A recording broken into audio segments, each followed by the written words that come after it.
Hello વિદ્યાર્થી મિત્રો, તમારું સ્વાગત કરું છું. હું લઉં છું ધોરણ 10 ગણિત અને એની અંદર પ્રકરણ 3 દ્વિચલ સુરેખ સમીકરણ યુગ્મ. પ્રકરણ 3 દ્વિચલ જેમાં બે ચલ હોય, સુરેખ સમીકરણ યુગ્મ.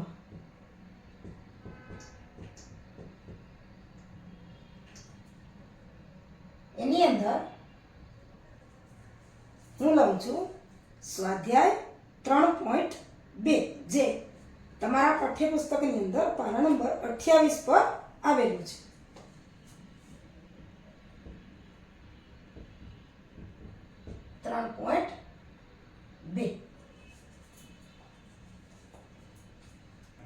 હવે દાખલા નંબર 3 જોતા જાઓ તમારા પાઠ્યપુસ્તકમાં. નીચેની સમસ્યા પરથી દ્વિચલ સુરેખ સમીકરણ યુગ્મ મેળવો અને તેમનો ઉકેલ આદેશની રીતે મેળવો.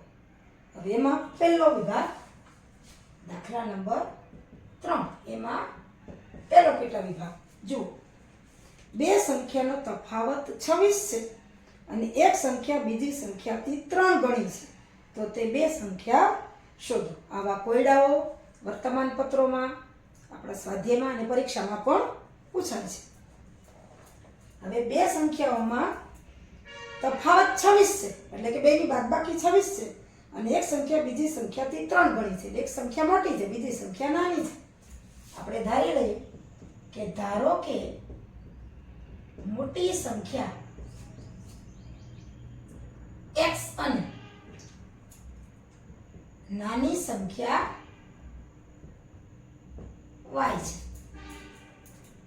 હવે આપેલ માહિતી પરથી આપણે સમીકરણ મેળવીએ. આપેલ માહિતી પરથી શું સમીકરણ મળે?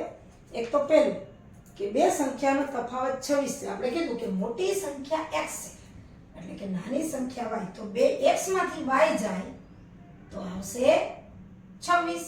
આ સમીકરણ 1. અને બીજું છે કે એક સંખ્યા બીજી સંખ્યાથી 3 ગણી છે, એટલે કે x બીજી સંખ્યાથી 3 ગણી એટલે y થી 3 ગણી છે, એટલે કે 3y. સમીકરણ 2. આ જે આપેલ માહિતી પરથી આ સમીકરણો મળે. સમીકરણો મળે. હવે બસ આપણે x ને y ની કિંમત શોધવાની છે. હવે સમીકરણ 2 છે એમાં એક સૂત્રનો કરતા છે જ, એને સમીકરણ 1 ની અંદર x ની કિંમત મૂકીએ. x ની કિંમત સમીકરણ 2 પરથી સમીકરણ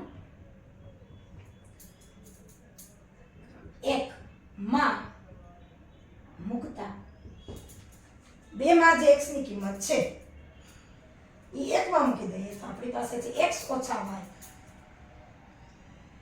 x ઓછા y બરાબર 26 માં x બરાબર 3y લેતા, એટલે જ્યાં જ્યાં x છે ત્યાં લઈ લઈએ 3y, એટલે કે 3y ઓછા y, 3y ઓછા y બરાબર 26. 3y માંથી એક વખત y બાદ થાય એટલે 2y બરાબર 26. હજી y ને એકલો કરીએ એટલે y બરાબર 26 ના છેદમાં 2. આપણને ખબર છે 26 ભાગ્યા 2 એટલે 13 થાય. 13 દુ 26, y બરાબર 13. હવે y ની કિંમત આપણે સમીકરણ 2 માં મૂકતા y ની કિંમત સમીકરણ 2 માં લેતા x બરાબર 3y એટલે x બરાબર 3 અને અહીંયા 13 એટલે x બરાબર 13 તેરી 39. એટલે આપણને કીધું હતું તે બે સંખ્યા શોધો. માગેલ સંખ્યાઓ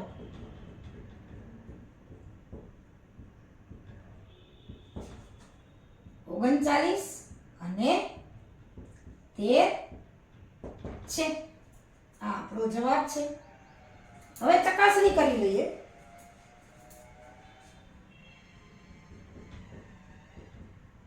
આપણને શું કીધું છે? પહેલું જ વાક્ય કે બે સંખ્યાનો તફાવત 26 છે. તો બે સંખ્યાનો તફાવત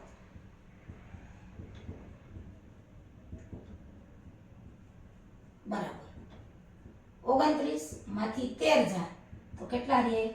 26. 9 માંથી 3 જાય તો 6, 3 માંથી 1 જાય તો 2. બીજું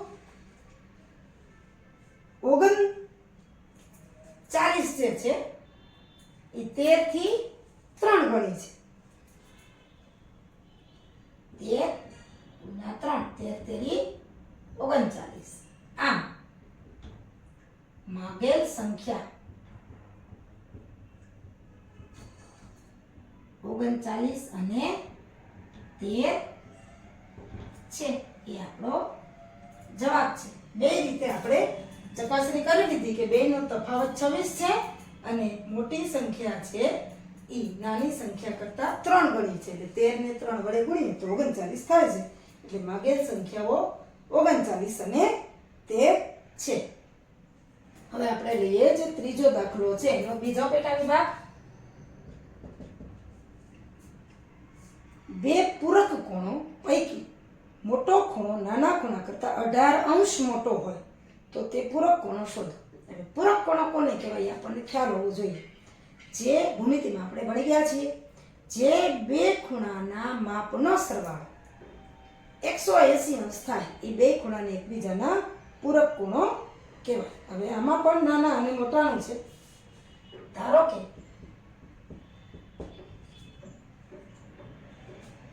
બે પૂરક કોણો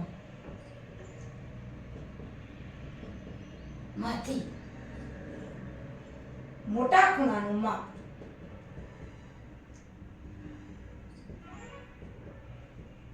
x અને નાના ખૂણાનું માપ y છે. મોટો ખૂણો નાના ખૂણા કરતા 18 અંશ જેટલો મોટો છે. આપેલ માહિતી પરથી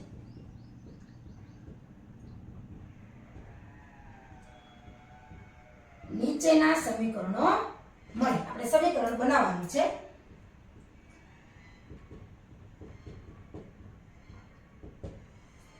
એક તો પેલું કયું સમીકરણ કે મોટો ખૂણો નાના કરતા 18 અંશ જેટલો મોટો છે.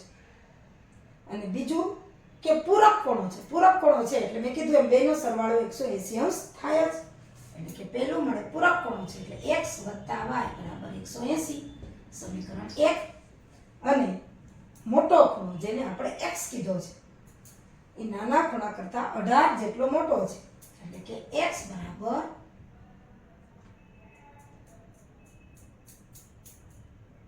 y + 18.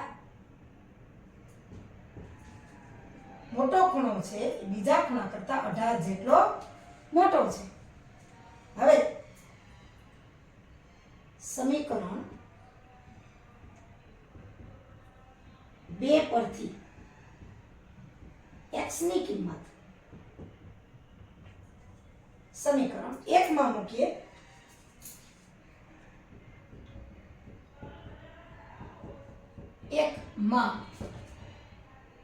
મૂકતા x છે ત્યાં y + 18 આવશે.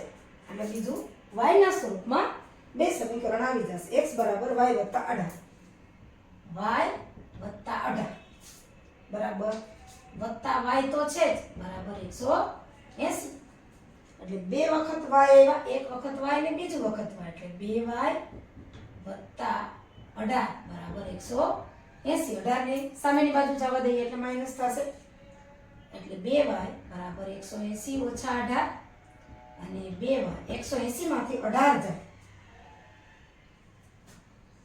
બાદબાકી કરો. અહીં વધી આવશે 10 માંથી 8 જાય તો 2, 7 માંથી 1 જાય તો 6 અને 1 ના 1 એટલે 162. તો y બરાબર 2 ગુણાકારમાં છે, સામે જશે તો છેદમાં 162 ના છેદમાં 2.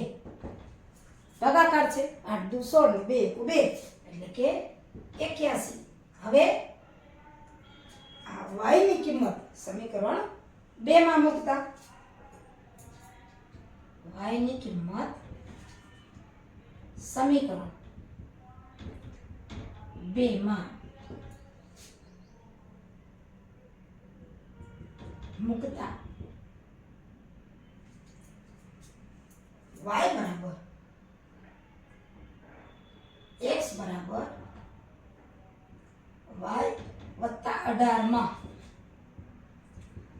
y બરાબર 81 લઈએ તો x બરાબર 81 વત્તા 18 અને તેથી x બરાબર 8 ને 1 9 8 ને 1 9 x ની કિંમત આવે 99. અને કિંમતો મળી કે x બરાબર 99 અને y બરાબર 81. હવે આપણે ચકાસણી કરી લઈએ કે બે પૂરક કોણો છે. પહેલા ચકાસણી કે બંને ખૂણા